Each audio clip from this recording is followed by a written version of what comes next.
Assalamualaikum warahmatullahi wabarakatuh. Selamat datang kawan-kawan. Terima kasih yang sudah ada di channel Ngobrol ya. Kali ini memang masih sama saya buat nemenin Mas Ayung. Yeah. Ya, biasa nih. Jadi sifatnya cuma sementara. Mas Pi kebetulan lagi ada keperluan. Iya, soalnya kalau bangku ini dibiarkan kosong ini berbahaya. Kalau ditempatin, iya kalau ditempatin sama kodam jahat repot, ya kan. Ini kali ini ada cerita apa nih Mas Ayung nih? Ada, kalau kesini pasti ada cerita insya Allah. Emang udah dipersilakin, boleh. Boleh.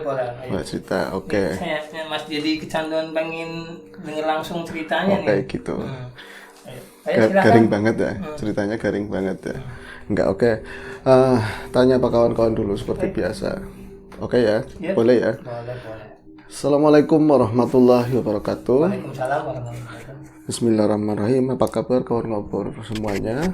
Kembali berjumpa dengan kami berdua di acara ngobrolin horor yang nyatanya biasanya nggak horor-horor banget, tapi tetap kami berusaha buat horor ya Bi. Aduh lupa ya. Bib, ya, Mas Labib Kopi. Aku udah biasa bersama Riam Biru. Akhirnya sosok itu begitu melekat, asik. Seneng banget nanti orangnya. Iya, baiklah. Langsung ke cerita Mas Labib ya. Jadi ini adalah sebuah kisah, memang ada sebuah kisah tentu yang pengen tak sampaikan siang ini, karena ini udah siang ya Bib. Siang. Jadi kisah ini sebuah kisah tentang seseorang, cerita kehidupan seseorang yang namanya Pak Supriyanto. Jelas ini nama samaran, tapi namanya tak bikin Supriyanto aja wis. Jadi Pak Yanto gitu ya, iya, biar lebih enak. Iya, kadang Supri, kadang Yanto, ya terserah lah kayak gitu. Jadi Pak Supriyanto adalah laki-laki, umurnya mungkin sekitar 65 kali ya. Kalau diceritain ini 65, kalau lagi kejadian itu mungkin umurnya masih sekitar 45 tahun. Oh, udah cerita lama itu. Udah cerita lama, dan kejadiannya juga bukan di kota Mas Labib. Jadi kejadiannya di perkampungan, di desa, karena Pak Supriyanto sendiri adalah seorang petani. Jadi petani di daerah sini kan masih dominasinya kalau musim basah ya padi, kalau agak kering ya kadang-kadang bawang merah atau misalnya palawija yang lain lah. Tapi dia artinya menitik beratkan sektor kehidupannya di sektor pertanian kayak gitu. Dan Mas Supriyanto ini, Pak Supriyanto ya, ini seorang yang bisa dibilang religius. Tepatnya lebih rada berbau klinik begitu loh. Oh, iya. Jadi orang kuna seperti orang lama dulu begitu. ya. Iya, seperti masih kental sama ya bab gituan ya. Jadi segala praktek kehidupannya, entah mau lahiran bocah, mau nanem, mau apa, itu harus ada prosesi ini itulah.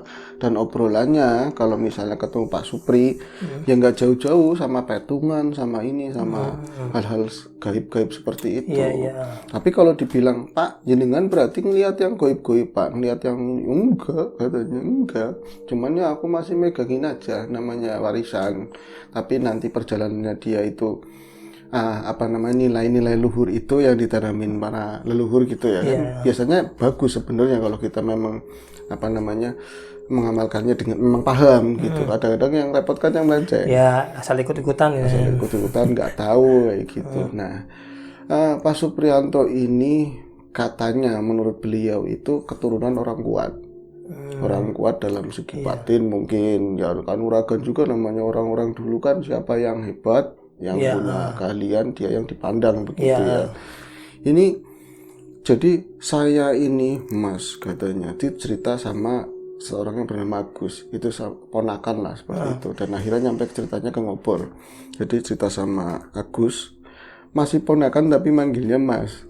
Masih manggilnya Mas karena kadang orang-orang yang merasa orang desa, orang biasa, lihat orang yang sedikit kayak lebih masih muda, parlente, datang pakai kendaraannya bagus, itu kan langsung dihormati begitu loh. Lebih bahasa ini kewu gitu ya. Iya, ada rasa kayak gitu. Jadi saya ini Mas kan babnya udah ngobrol-ngobrolan sore itu ya, nyampe ngobrol ke sana sini lah, akhirnya ngobrolin tentang bab-bab goib, panuragan. Saya punya ilmu Mas, saya punya ilmu warisan dari leluhur. Ini ilmu sangat berbahaya katanya kalau bukan di tempat orang yang harus megang. Tapi menurut leluhur saya, ilmu ini harus jatuh sama anak laki-laki terus kayak gitu. Jadi ilmu turun temurun itu ya? Iya, tapi harus sama anak laki-laki. Tapi nggak bisa buat anak yang perempuan, wah kayak gitu nggak bisa. Ini harus anak laki-laki. Loh, tiba-tiba kan mukanya sedikit muram kayak gitu loh, rada bersedih. Kenapa, Wak? Ya itu jadi soalnya saya kan nggak pernah tahu umur nyampe umur semana gitu ya. Atau siapa tahu besok hari lusa saya meninggal, ilmu ini nggak bisa diwarisin karena saya anaknya empat-empatnya perempuan. Oh, Kayak iya gitu iya. loh, empat-empatnya perempuan. Oh kayak gitu ya. Apa, Wak? Terus gimana? Ya wah berusaha saya. Ya sampean jangan berhenti berusaha. Yang penting berusaha terus, nanti siapa tahu dikasih anak perempuan. Itu pertemuan yang pertama sama si Agus. Karena Agus kan cari rezekinya kan di Jakarta. Jarang pulang, mempunyai rumah di sana. Jadi ada apa, Mas? Ada apa hubungan saudara gitu sama Pak Yanto? Masih ada. Cuman karena tadi penampilan dan lain-lain manggilnya Mas, padahal pernahnya Lama nggak ketemu, sekali ketemu penampilannya beda, mungkin ya beda. Itu lebaran. Kalau Agus kan memang dia itu masih kuliah juga, terus ngumpulin bahan-bahan tentang masa lalu. Oh, skripsi apa gimana? Buat skripsi apa gimana? Dia ngadain tesis pribadi aja kayak gitu. Akhirnya setelah lama dia nggak pulang kampung lagi, dia tahu kejadian yang dialami Pak Yanto belakangan tahun, berarti setelah 5 tahun berikutnya lah kayak gitu. Yang pasti menurut Agus itu Pak Suprianto itu terus berusaha, dan dia sampai sesumbar lah bahasanya, apa ya, kayak nazar gitu kalau sama orang-orang di sekelilingnya, terutama sama istri sama anak-anak perempuan. Nah misalnya gitu ya, kalau misalnya Gusti Allah ngijini saya itu punya anak laki-laki, pasti pantak eman banget, pantak sayang banget, kemana-mana bakal tak ajak, nggak bakalan pernah saya tinggalin kayak gitu. Nah Pak, nggak usah ngomong kayak gitu, kata istrinya. Kalau dapat punya anak ya saya sama istri, situ mau saya sehat ya tak kasih, kata tak kasih jatahnya. Yang penting urusan dapur ada gitu. Kalau Gusti Allah ngasih ya alhamdulillah, nggak usah pakai ngomong cawaran, katanya. Cawaran itu bahasa kidulnya itu ngomong asal. Iya, jadi kalau memang dikasih anak perempuannya itu dapat dari Tuhan, dari Gusti Allah, ya dirawat. Kalau anak laki-laki jenengan seneng, saya apalagi, saya juga pengen punya anak cowok, pengen anak laki-laki kayak gitu. Nah ternyata singkat cerita itu berapa bulan kemudian memang istrinya hamil lagi. Jadi mereka tipikal orang yang punya anak banyak rezeki kayak gitu lah. Wira-wiri orang desa mau ngomongin suruh kabeh, mau pokoknya nggak mempan lah, bahasanya ditolak secara harus. Itu mengandung, benar-benar mengandung. Istrinya mengandung, dan kata Pak Suprianto, aku wis dapat ilham, dapat isyarah, ini anak pasti laki-laki kayak gitu. Hari berganti, minggu berganti bulan, begitu akhirnya 9 bulan sudah, wayahnya ini istrinya melahirkan. Dan bener Bib, anaknya laki-laki. Jatuhnya wah begitu senengnya si Suprianto, bener-bener Pak Supri itu seneng banget. Pokoknya bocah masih orok, masih merah aja udah dibeliin celana yang buat ini nanti besok sepatu bolanya yang macem-macem banget. Tapi iya ya, kadang-kadang dia berpikir gini, aku ada terikat janji, walaupun janji nggak turun temurun, tapi aku nggak pernah mengikrarkan. Ilmu ini berat, harusnya lahir aja, anak tak sayang ya sama umumnya anak yang lain, tapi nggak harus memikul berat, harus dapat ilmu ini diturunkan kayak gitu. Jadi ilmu nenek moyang gitu ya istilahnya gitu ya. Itu kalau memang udah balik, udah waktunya cukup, nanti harus diturunkan kayak gitu. Akhirnya Pak Yanto itu sesuai dengan ucapannya, begitu kemanapun anak itu dibawa, Bib. Jadi ya lagi kecil sih belum ya, setelah gede 1 tahun 2 tahun, udah 3 tahun lah, udah bisa jalan sendiri, apa kemana aja dibawa. Kadang-kadang istrinya, Pak Mbo ya kasihan, jangan dibawa ke sawah bocah kayak gitu. Alah wong sawah ya panas-panas biar bocahnya kuat, katanya begitu. Lagian ada gubuknya, aku juga punya utek, katanya, nggak bakalan tak panas-panasin. Nah kalau situ lagi nyiram, lagi ini terus bocahnya nyemplung ke parit gimana? Tak ikat, katanya begitu. Bercandanya katanya diikat, Bib. Ya padahal sih enggak, tapi kan Pak Suprianto juga nggak bakalan, ya kalau misalnya lama nggak diajak, tapi kalau sekedar nengokin ke sawah tetap diajak. Terus biasanya anak perempuannya kalau misalnya ke kota mau beli apa atau belanja pupuk, itu kan pakainya sepeda. Ya. Tetap yang dibawakan yang anak yang paling kecil, kadang-kadang perempuan sudah ada si, ya taruhlah namanya si siapa ya, nah, imam lah kayak gitu namanya. Pasti imam yang diajak, yang perempuan, Pak aku pengen melu, nggak bisa, nggak muat katanya, pasti imam terus.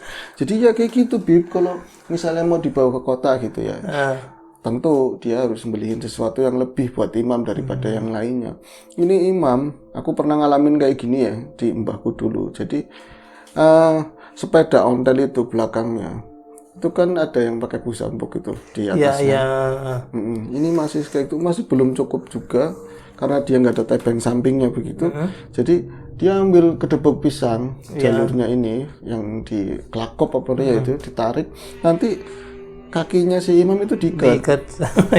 Diikat di bawah sini ya, disilangin begitu, diikat. Jadi imam itu nggak bakalan kakinya masuk ruji, masuk ke jalur jari-jari sepeda, itu kan fatal, nanti bisa fatal. Itu aman. Di topi ini Pak, topi ini, ya di topi ini nurut, imamnya bocahnya nurut, lucu begitu.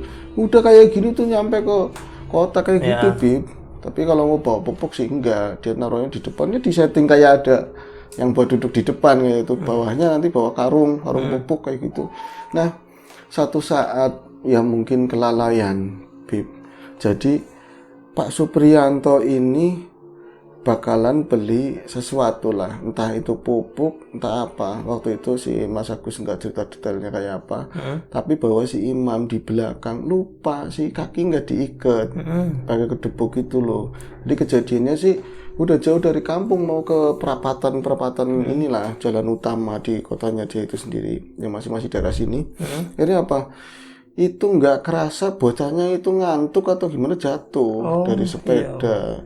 Jatuh dari sepeda terus disambut sama truk seperti itu. Kecelakaan langsung itu ya. kegiles dan meninggal di tempat. Si imam itu meninggal di tempat. Dan setelah saat itu benar-benar histeris si Pak Supriyanto, dia nggak bisa menguasai diri pokoknya. Ya kalau masih jadi orang bocah kecil masih mending. Udah kelihatan lagi nyenenginya gitu ya. Lagi lucunya, semua harapan itu sama si bocah ini. Bahkan yang seperti itulah hal-hal yang memang sebenarnya Pak Supriyanto juga berat buat ngasih ke imam kan. Akhirnya ini sampai sehari waktu itu kacau banget histerisnya orang tuanya, kakak-kakaknya si bocah juga kayak apa. Terus sampai acara pemakaman dan lain-lain itu Pak Supriyanto belum pernah bisa menerima kalau anaknya meninggal. Si imam itu ya. Imam meninggal itu. Tapi gini ya, kalau dibilang stres, kalau warga gitu ya, ngomongin stres, Pak Supriyanto itu makin kesana gitu ya. Setelah seminggu, 2 minggu, sebulan gitu, aktivitasnya kayak biasa. Ke sawah lagi, normal itu ya. Sama orang-orang juga ngobrol normal. Semua normal, tapi dia selalu merasa anaknya masih hidup. Anaknya selalu masih hidup, dia itu selalu ada di sampingnya dia, sisinya dia, ngikut kayak lagi dulu masih hidup kayak gitu loh. Jadi orang-orang desa itu selalu kadang-kadang yang bercandain di sawah misalnya, Pak Supri wisadus, bocahnya udah dimandiin katanya kayak gitu. Misalnya ke sawah lagi bener-bener macul, wis ganteng, sudah gak kayak gue. Ya mam kayak gitu, ngomong sendiri. Ya mam ya gitu. Kayak halusinasi gitu ya. Iya, seperti itu. Ya mam, udah mandi ya mam. Terkadang-kadang lagi macul itu kan kadang yang mau dibikin samean padi gitu ya. Kalau dulu kan dalang traktor apa gitu. Ini macul terus basah-basah kayak gitu. Mam. Kan orang sini ya. Ngali mam, nanti kena becekan, kena lumpur. Sono duduknya sana. Nah, situ bocah pinter, anak masih duduk situ ya. Itu yang akhirnya orang-orang sekitar menganggapnya dia agak kurang gitu. Kurang kayak gitu. Tapi ya kayak gitu cuman sendiri aja ngomong, dan orang-orang kampung yang pernah ngeliat dia itu di sawah kayak tadi ngobrol kayak gitu, ya nggak ngeliat apa-apa, dan paling akhirnya kayak dianggap lumrah kayak gitu loh. Karena udah biasaan banget dan terus menerus sampai berapa tahun berikutnya tuh kayak gitu terus. Jadi kalau keluarganya juga kayak apa ya, yang penting aku nggak pernah nyinggung bapak kayak gitu loh. Jadi kalau misalnya beli jajan nih, kakak-kakaknya beli apa, beli baju atau tetap beli satu lagi buat Buat si imam. imam. Karena kalau enggak orang tuanya marah-marah Iya, Pak Suprianto. Imam dibuat imam mana? Hmm. Tega banget kamu Bu kayak gitu. Saya nyari capek-capek, imam enggak dibeliin kasihan kayak gitu. Kadang-kadang kan ibunya ngerentos kan. Bagaimanapun Iya. ibu juga kehilangan banget namanya sosok. Cuman di sini yang lebih-lebih kehilangan Pak Yantonya Pak itu. Yanto nggak bisa nguasain diri begitu loh. Akhirnya ibunya ngalahi. Di satu sisi dia itu kehilangan bocah aja masih siapa sih seorang ibu yang ngandung, yang menyusui, ngelihat anaknya lagi lucu-lucu, kelalaian suaminya sampai meninggal begitu loh. Ditambah lagi beban suaminya yang kayak gitu. Itu jadi rada kurus lah istrinya.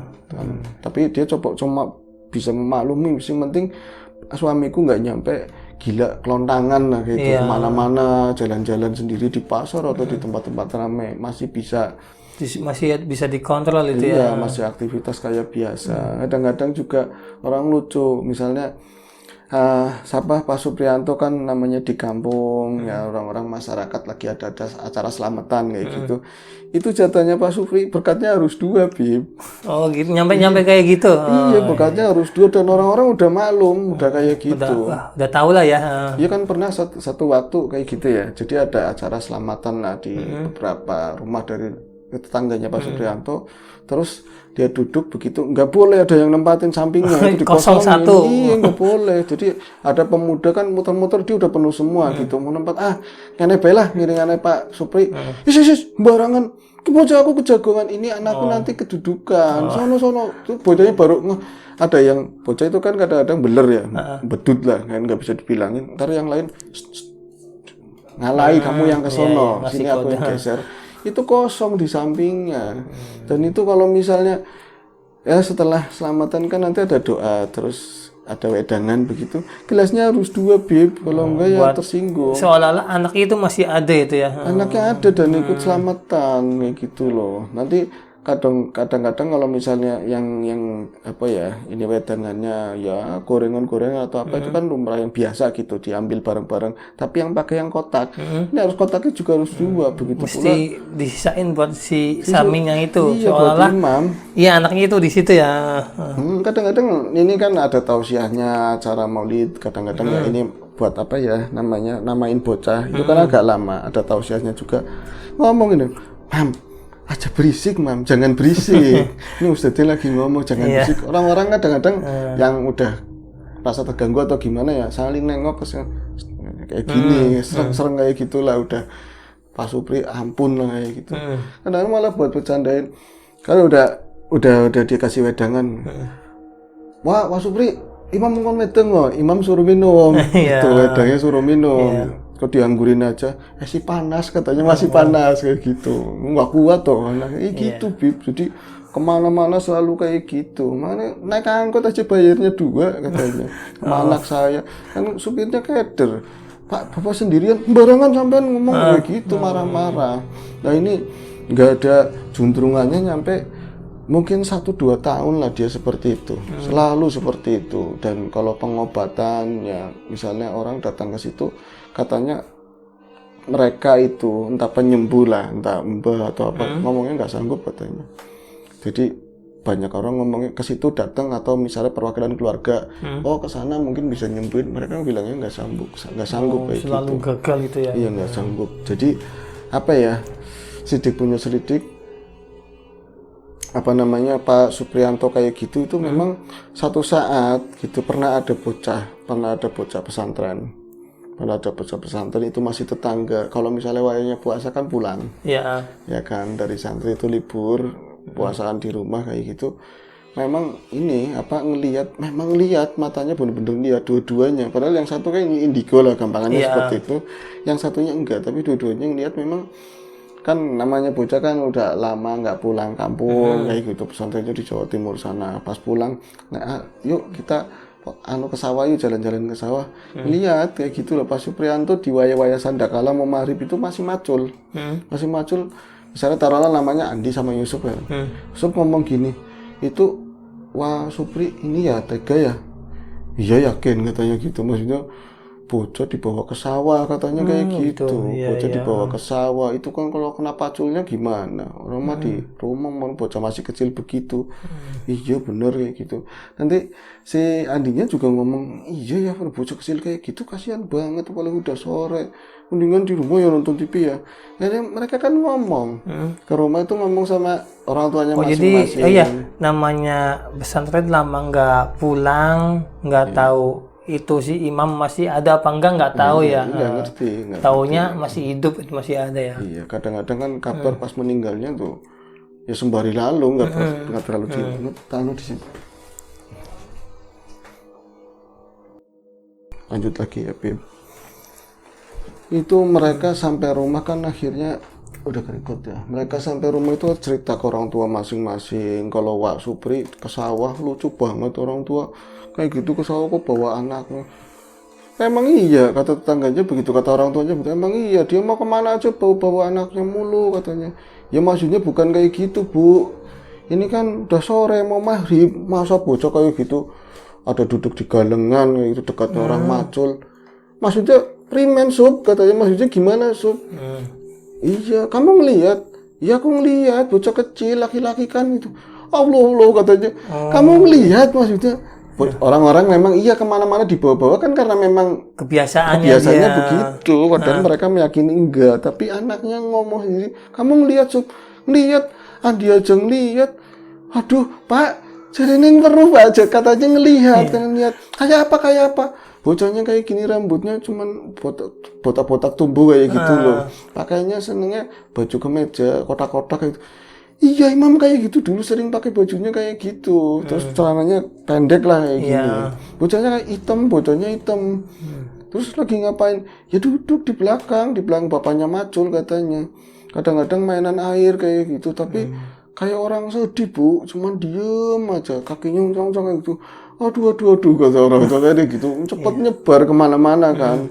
Begitu juga si Yusuf tadi ya cerita sama orang tuanya juga kayak gitu. Mereka ngertinya ya karena kebiasaannya dia kayak gitu. Jadi si Yusuf sama si Andi sama-sama cerita ke orang tuanya Orang tua kayak gitu. Terus akhirnya dijelasin, masa sih Bu, wis mati. Mati gimana Mas? Tanyain, akhirnya Yusuf disuruh ke tempatnya Andi kan. Enak sini deh, ini ngeliat piambek Bu, lihat sendiri kalau ini masih hidup. Udah meninggal bocah-bocah, kamu ngeliat kayak gimana sih? Bisanya ngeliat kayak gitu. Akhirnya rame kan bahwa si ini bener-bener mereka ngelihatnya si tadi imam masih hidup. Nah karena memang ini santer dan rame dan ini membuat kayak istrinya Pak Supri kan jadi lebih sedih lagi. Orang aku udah menerima lah gampangannya, seberat apapun anakku udah nggak ada tapi suamiku masih kayak gitu. Ya orang-orang bisa ngomong itu gila, stres, monggo terserah kayak gitu ya, aku tak terima ini semua. Tapi dengan adanya kabar kayak gini lagi jadi keinget lagi, lebih beban lagi kayak gitulah. Itu yang di dekatnya dia itu siapa? Berarti bapak nggak bohong, bapak itu jadi memang kalau ngomong masih lagi di samping lagi ini memang ada itu dia ngelihat dia ngelihat seperti yang Yusuf sama Andi lihat. Akhirnya apa ya, John cerita sama anak perempuannya yang paling gede, Bu, wis Bu, jangan dipikirin, nanti ibunya tambah sakit. Kadang bapaknya, ngomongin apa sih? Pada ngomong apa sih? Enggak Pak, ngomongin kayak orang-orang, ngomongin imam katanya. Bocah gagah kayak gue dulungi pantas bocah gagah seperti itu ya diomongin biasa kayak gitu. Aduh angel katanya kan seperti itu, Bib. Akhirnya si yang paling gede tadi anaknya kan namanya orang yang makin ke sana ada hubungan lah sama seseorang kayak gitu. Dia juga seorang santri juga, taunya seorang santri. Anak perempuan perawannya sulungnya sulung ketemuan kayak di acara haul begitu. Ternyata ya saling kenal dan ada keniatan mau serius ke rumah. Itu dia tuh ngelihat bahwa bapaknya itu ini, kamu ini ya apa ya, Sri misalnya namanya Sri. Sri dulu kamu punya ini ya adik laki-laki, kok tahu Mas kayak gitu? Iya nggak apa-apa kata Mas, terus terang Mas, kamu sampai bisa ngeliat yang kayak gitu? Ya nggak juga berarti ngeliat juga kan kayak gitu. Terus nggak begitu jelas sih Mas, tolong Mas ngeliatnya apaan katanya begitu. Mas ngeliat apa? Jadi istilahnya ngapel gitu ya? Iya ngapel. Jadi enggak, tadi kan aku kan salim ya, namanya datang ke rumahmu kan tetap salim. Orang tuamu kan di depan yang laki-laki. Kalau aku kan suruh masuk, aku masuk di sini. Nah tadi aku di depan bapakmu itu, aku lihat ada sosok anak kecil. Jadi dia duduk di kayak ini bangku. Ya teras depan gitu ya. Iya teras depan, terus sampingnya itu ada yang duduk lagi, bocah kecil. Itu lagi sendirian sama bapakmu. Mas yang bener jangan ngomongin kayak gitu. Mikir ngomongin gitu kayak gimana katanya. Tapi mas ngomong tadi katanya pernah punya adik. Mas tahu itu berarti bukan manusia katanya. Iya tahu, saya tahu itu bukan. Tapi kamu pernah punya adik itu? Pernah katanya. Itu meninggal mas dalam kecelakaan. Oh Allah Akbar. Ya udah katanya begitu, nggak apa-apa katanya. Nggak apa-apa gimana mas? Kalau mas tahu, akhirnya wis jangan ngobrol di sini katanya begitu. Ini ketemuan lagi di tempatnya wisata lah, diobrolin semua. Bahkan itu ngecek ibunya.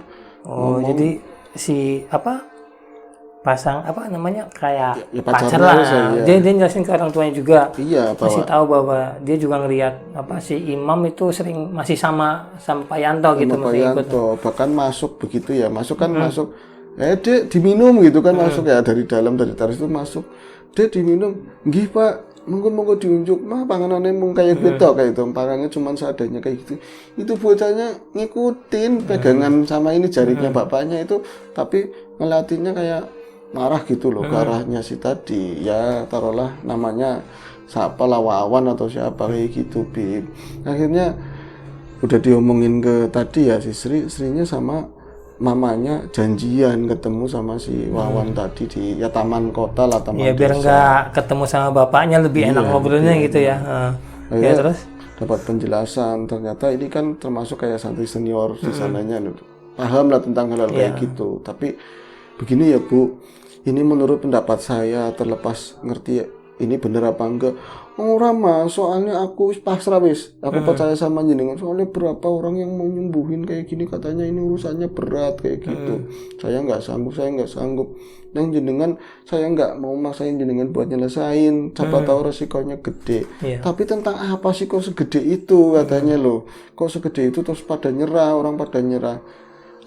Bu, nggak enak kan, ngomong aja gini Bu, yang aku tahu kalau misalnya anak kan jalan pati itu kan macam-macam jalan, orang yang meninggal itu kan macam-macam. Ya ada yang sakit, ada yang tabrakan, ada yang kelelep, ya termasuk anak ibu yang kecelakaan.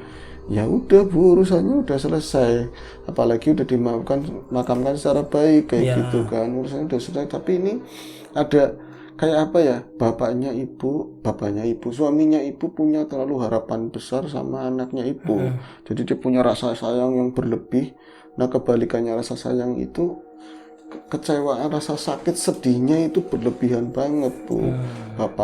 Suaminya ibu tuh punya kesedihan yang teramat sangat lah kayak gitu. Dan ini diambil alih kesedihan ini sama sosok-sosok ya jin-jin kafir seperti itulah. Nah bukan cuma itu Bu, jadi yang saya tahu bapak punya turunan ilmu dari leluhur-leluhurnya kayak gitu loh. Jadi kuat Bib. Ini loh, sininya kayak bersinergi loh, yang di dalam ilmu yang mau turun itu nyatu sama jin ini, sama kesedihan bapaknya, ngumpul terakumulasi jadi satu, jadi sosok kayak gitu. Berarti ngene Mas, berarti itu bukan adik saya. Ya bukan lah, itu berarti sosok yang gini-gini katanya begitu. Tolonglah mas. Aduh, ini sampean juga nggak sanggup. Ya demi si Sri kan katanya. Mau dapetin anaknya gitu ya. Aduh, ini tantangan. Akhirnya dia kan, engkau ibu, aku tak balik mulisi gitu. Saya tak pulang dulu, nanti saya ke pesantren lagi. Walaupun nanti kalau saya udah berangkat nanti ngomongin tentang hal ini. Akhirnya itu perlahan diselesain kayak gitu sama ya gurunya dia di sana. Jadi persuasif. Jadi emang siapa namanya tadi, si Iwan bela-belain Wawan bela-belain buat ya intinya demi itu dia musyawarah sama kiainya gitu ya. Dan itu termasuk ya, aku nggak bisa menyebutkan ilmu apa, yang jelas ini ilmu itu bertalian sama sosok begitu ya, sosok kuat gitu ya, sosok yang kayak gini kuat. Dan itu sama kekecewaannya bapaknya, sedihnya bapaknya yang nggak bisa menguasai diri, campur lagi sama ya itu Ya sosok-sosok lain. dimanfaatin sama sosok-sosok itu ya. Iya, soalnya gini ya, selama itu mulai dikerjain, berarti mulai ada tahap penyembuhan lah. Bapaknya masih di rumah, tapi secara jauh-jauh kayak gitu. Dan orang-orang, saya tuh tengah-tengah ngerti bahwa ini lagi mau disyariatin sama cowoknya Sri gitu. Ini mulai banyak kejadian aneh. Jadi si Pak Suprinya mulai agak pemarah. Terus ada orang-orang yang tadinya nggak ngeliat sih bahwa si Pak Supri itu bawa bocah. Ini mulai ngeliat, mulai sering ada yang lihat Jadi loh. sosok imam udah mulai kelihatan. Mulai kelihatan, tapi itu hanya di waktu-waktu sandakala, berarti menjelang maghrib kayak gitu. Itu ada yang lihat Pak Supri lagi-lagi masih di sawah karena nanggung mungkin ya. Ini tetangganya sama-sama dua orang. Dia juga mau pulang, jadi sawahnya lebih jauh gitu, harus lewatin sawahnya dia itu. Tuh, tok. Siapa toh? Itu siapa? Yang di belakang Pak Supri itu ya. Di belakangnya Pak Supri itu. Lo kan aku, diucok-ucokin masa aku. Bener sih aku ngeliat begini. Imam toh kayak gitu. Itu Badrun sama si Warto lah kayak gitu. Imam toh, iya imam ya. Ya Allah, kok bener ada imam? Berarti Pak Supri bener ini ada anaknya masih ada ngikut. Jangan-jangan malah setan. Itu dari jauh, berarti galengan kan begini. Mereka lewatnya sebelah sini lepas sawah karena ini belum ditanemin ya. Mereka ngeliat dari arah sini, Bib. Dia masih macul di sini. Ini lagi ngomong jangan-jangan lagi kata-kata setan. Itu langsung nengok si imam yang kecil itu ya. Langsung nengok. Tuh. Itu Allah, paculnya pengen tak balangna katanya. Bagus mengisahkan pacul-paculnya mereka pengen dilemparin saking padahal bocah kecil tapi karena ada sebutan setan atau gimana ya. Serem banget ngelihatnya katanya. Bukan imam. Demi Allah bukan imam katanya. Di perwujudannya aja kecil ya. Bentuknya kayak imam. Pakaiannya kayak imam. Mukanya ya kayak imam. Tapi anak kecil nggak segarang itu. Tatapannya bisa kayak belis katanya. Itu langsung mau dilemparin pacul. Tuh. Itu kayak lemes dengkulnya langsung diliatin bocah. Itu cuma ngelirik doang. Kayak gitu. Marah disebut itu setan kayak gitu. Itu paling setan belis gitu. Langsung marah. Ini nggak ada yang ngomong katanya ini kan galengan kadang kecil ya. Yang lain kamu duluan tuh sampean sing nang ngarep maju sampeannya di depan maju ayo maju. Aduh Freeman ya aku lemas dengkulnya aku juga lemas. Itu bangun bocah kecilnya tadi dan Pak Suprianto nggak ngurusin dia bangun itu sosoknya itu kecil begini langsung matanya merah itu pas mau maghrib lah matanya merah kayak gitu terus ada tanduknya lah seperti itulah langsung nunjuk ke arah mereka begini seolah-olah ngomong kalian jangan ikut campur kayak gitu langsung gede Bib katanya Bib sosok kayak gede itu mereka nggak bisa nguasain diri lari padahal ya galengan itu bisa buat larinya ngaco orang muda ini kan malah satunya larinya ke sawah lagi ke sana itu Supri ini kenapa stres kabeh itu orang kenapa padahal dia yang kayak gitu ngomongin orang lain yang stres kabeh kenapa Supri awas Pri burine kono awas Pri di belakangmu bukan anakmu nang apa ya mam kayak gitu pasti ngeliatnya kayak imam biasa katanya itu beberapa orang salah satu contoh ya mereka ngelihatnya kayak gitu setelah lagi ada masa penyembuhan tapi setelah memang selesai berangsur-angsur memang ada utusan dari sana lah kayak gitu terakhir kayak dikasih air akhirnya benar-benar terlepas dan di situ kayak sadar kembali Pak Suprianto dan itu dia sambil megang foto anaknya itu nangis lagi gitu Bapak wis ikhlas Bapak udah ikhlas kayak gitu kamu pergi udah ikhlas dan Bapak juga nggak mau ilmu kayak gitu lagi jadi sekalian dibersihin ada pemutusan lah seperti itu dengan ilmu leluhur ya yang ya bisa dibilang kurang baik lah kayak gitu. Ya udah ceritanya kayak gitu aja Bim. Jadi apa istilahnya apa namanya usahanya berhasil itu ya. Akhirnya itu kan nikah sama anak yang jadi juga jadi nikah juga. Ya ada peran lah ya mending ya. Iya. Lumayan. Nah itu salah satu kisahnya dari Mas Agus. Mas Agus itu menceritakan uangnya.